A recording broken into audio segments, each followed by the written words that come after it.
এনে দৃশ্য দেখি কেতিয়াবা মনটো আপোনা আপুনিয়ে ভাল লাগি যায়। ক'ব খুজিছো এখন অৰণ্য আৰু এজন মানুহৰ কথা। ব্যক্তিগত প্ৰচেষ্টাত ওদালগুৰি জিলাৰ কলাইগাঁৱত গঢ় লৈ উঠিছে এখন অৰণ্য। 60 বিঘা মাটিকালিৰ এই অৰণ্যখন স্থাপন কৰা হৈছিল 2009 চনত আৰু এই যে মানুহজন নাম যাৰ জয়ন্ত কুমাৰ দাস।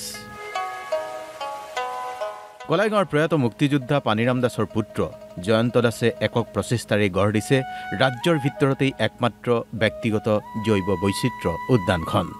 প্ৰকৃতিপ্ৰেমী জয়ন্ত দাসৰ অশেষ প্ৰচেষ্টাত কলাগাঁৱৰ মাজমজিয়াত গঢ় লৈছিল এখন প্ৰায় 60 বিঘা মাটিকালিৰে নিৰ্মাণ কৰা এখন জৈৱ বৈচিত্ৰ্য উদ্যান। আৰু য'ত জৈৱ বৈচিত্ৰ্য উদ্যানখনত পোৱা গৈছিল বিভিন্ন প্ৰজাতিৰ সাপ, নেউল, হাপা, শিয়াল, গুই সাপকে ধৰি বিভিন্ন প্ৰজাতিৰ ইয়াত গছ গছনি পোৱা পৰিলক্ষিত হৈ পৰিছে।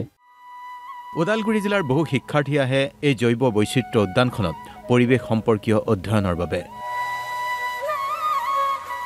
এই উদ্যানখনত বিভিন্ন প্ৰজাতিৰ সাপ, চৰাই, নেউল, শিয়ালকে ধৰি বিভিন্ন জীৱ জন্তুৰ আগমন হয়। শীতৰ বতৰত হাজাৰ হাজাৰ পৰিভ্ৰমী চৰায়ে ভিৰ কৰেহি কনকলতা জৈৱ বৈচিত্ৰ্য উদ্যান নাম দিয়া এই উদ্যানখনত।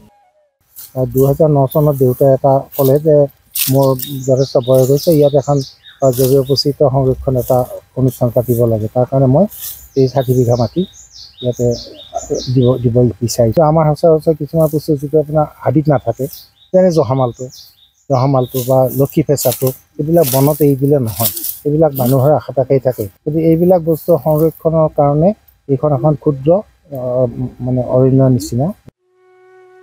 এনেকৈও ব্যতিক্ৰম কিবা এটা কৰিব পাৰি।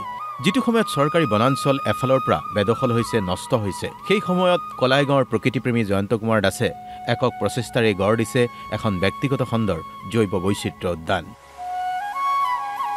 যাৰ বাবে অসম চৰকাৰৰ পৰিৱেশ মিত্ৰ বঁটাও লাভ কৰিছে জয়ন্ত কুমাৰ দাসে। আহক এনে গুৰুত্বপূৰ্ণ পদক্ষেপ লোৱা এগৰাকী ব্যক্তিৰ এই ব্যতিক্ৰমী চিন্তা চৰ্চাক আমিও আগবঢ়াই দিওঁ। শলাগ লওঁ, পাৰিলে এবাৰ জৈৱ বৈচিত্ৰ্য উদ্যানখন চাই আহোঁ। কলাইগাঁৱৰ পৰা কেমেৰা পাৰ্চন তৰুণ আচাৰ্যৰ সৈতে যদুমণি নাথৰ ৰিপৰ্ট DY 365।